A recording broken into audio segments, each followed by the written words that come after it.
دوستانو په دا وخت کې بس تاسو ته په موبایل کې یو ډېر خوندور سټینګ دروخې ما کله تاسو دغه سټینګ په خپل موبایل کې وکړئ نو بیا سر څوک تاسو ته په واتس اپ کې میسج راولېږي یا په مسنجر کې میسج راولېږي یا کوم بل ځای تاسو په انټرنیټ کې کوم خط ګورئ نو تاسو د موبایل په سکرین باندې به دغه نشان راسي دغه نشان بغیر انټرنیټ کار کوي دغه نشان په ذریعہ سره بس تاسو موبایل تاسو ته هغه میسج هغه خط په خپل وایي اوس مثال ګوره ماته دلته په پښتو باندې میسج راغلی ده په اردو باندې میسج راغلی ده او په انګلیش باندې میسج راغلی ده زه غواړم زما موبایل ماته دغه میسج وایي خالي په دغه سپیکر باندې تاسو کلیک کوئ هغه میسج به داسې ورخی تاسو ته ګوره سلام رورا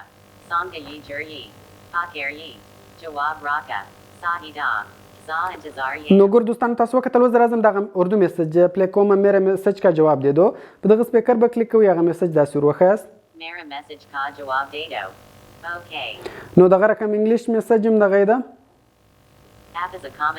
نو دوستانو دا یو ډیر خوندور سټینګ ده دا یو بل هم ډیره غټه پیدا لري دوستانو ډیر کسان په خله باندې یو زبان ویلای سي خو کله چې دې څوک په هغه زبان کې میسج راولېږي د دې سر نه پخلاصيږي نو دوستانو تاسو له دغه سټینګ څخه ډیره زیاته پیدا اخلئ سي کله تاسو څوک میسج راولېږي نو تاسو د دغه اپشن په ذریعہ سره هغه میسج پلی کولای سي تاسو موبایل به هغه میسج تاسو ته وایي نو تاسو به بیا په ډیره اسانۍ سره په هغه میسج باندې سر خلاصيږي نو ډیر خوندور سټینګ ده دوستانو کچېری تاسو غواړئ په خپل موبایل کې دغه سټینګ راوړئ نو دغه ویډیو تر اخره پورې وګورئ نو زه د ویډیو په طرف دوستانو په ویډیو کې دغه سټینګ درخیم نو دوستانو دل پر وتا سوالار په خپل موبایل کې سټینګز خلاص کړئ کله سم تاسو په خپل موبایل کې سټینګز خلاص کړئ لاندې براسي لاندې بیا تاسو په ایډیشنل سټینګز اپشن باندې کلیک وکړئ کله سم تاسو په ایډیشنل سټینګز اپشن باندې کلیک وکړئ لاندې بیا موږ سره د اکسیبিলিټی په نام اپشن ده په دغه اکسیبিলিټی اپشن باندې تاسو کلیک وکړئ کله سم تاسو په اکسیبিলিټی اپشن باندې کلیک وکړئ بیا په دې کې دویم اپشن د ویژن په نامه په دغه ویژن اپشن باندې تاسو کلیک وکړئ لاندې به تاسو د سلیکټ ټو سپیک په نامه اپشن راوړوي په دغه سلیکټ ټو سپیک اپشن باندې تاسو کلیک وکړئ نو دغه اپشن به دلته تاسو ته راوړوي دوستانو که چیرې تاسو ته دغه اپشن دلته نه راوړوي نو اسانه طریقې دا ده سمپل تاسو د خپل موبایل سټینګز خلاص کړئ سرچ ته راسئ او په سرچ کې تاسو ولیکئ سلیکټ ټو سپیک دغه به سمپل تاسو په سرچ کې ولیکئ ډایرکټ به تاسو ته دغه اپشن راوړوي سمپل به دوستانو تاسو په دغه اپشن باندې کلیک وکړئ بیا په سلیکټ ټو سپیک اپشن باندې کلیک وکړئ نو دلته به تاسو ته دغه اپشن ډایرکټ راوړوي نو خالي دغه اپشن به سمپل دوستانو تاسو په خپل موبایل کې اون کړئ کله چې تاسو دغه اپشن په خپل موبایل کې اون کړئ دوستانو نو تاسو ته وګورئ دغه اپشن د موبایل په سکرین باندې درکې اوس که چیرې تاسو هر ځای په انټرنیټ کوم خط ګورئ او تاسو غواړئ چې هغه د تاسو ته موبایل پلی کې ودی وایي خالي په دغه سپیکر باندې کلیک کوئ هغه خط سمپل داسې ورخیز نو تاسو موبایل به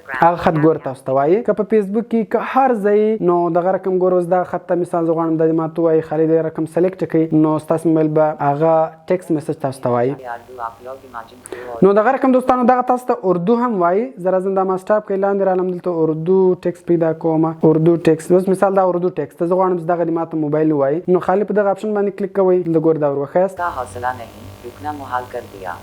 عشق کے اس سفر نے تو مجھ کو نکال کر دیا نو ګور دوستان تاسو کتلی سي هغه موږ ته پلی کوي په دې کې پیلاله پښتو نه دی اډ سوی ګوره دغه زبانونه دلته تاسو ته راړوي تاسو به سمپل د خپل موبایل سټینګز خلاص کړئ سلیکټ ټو سپیک اپشن ته براسي ټیکست ټو سپیچ سټینګز ده په دې کلم دوستانو تاسو کلیک وکړئ ګوره پیلاله په دې باندې دلته ما اردو لینګویج سلیکټ کړی په دې کلم تاسو کلیک وکړئ دغه به اول واري په انګلیش باندې سلیکټ وي که چیرې په انګلیش سلیکټ و دوستانو بیا تاسو ته اردو میسج نه وایي اردو خط نه وایي نو دغه تاسو په اردو باندې سلیکټ کړئ بیا به تاسو ته اردو میسجان هم وایي اردو خط هم وایي او انګلیش خط هم درته وایي ګوره پیلاله په دې کې دلته پښتو نه دی اډ سوی اردو دی او دایسو نور زبانونه دي نو ان شاء الله ډیر زر په دې کې پښتو زبان اډ سي نو به تاسو ته پښتو زبانونه هم وایي نو دوستانو له دغه اپشن څخه تاسو ډیره زیاته پیدا اخیستلی سي او د دغه اپشن په ذریعہ سره به تاسو ته د موبایل په سکرین سي هر شی لیکل سوی وي تاسو موبایل باغ تاسو ته په خپل وایي نو کوم چیرې ویډیو خوښه سوی ویډیو در سره لایک کړئ خپل دوستانو سره خامخا شیر کړئ تر څو هغه دغه طریقې چې پیدا واخلي نو لوي په نور خسته ویډیوګانو کې په دواګانو کې میات ساتئ د خدای پامان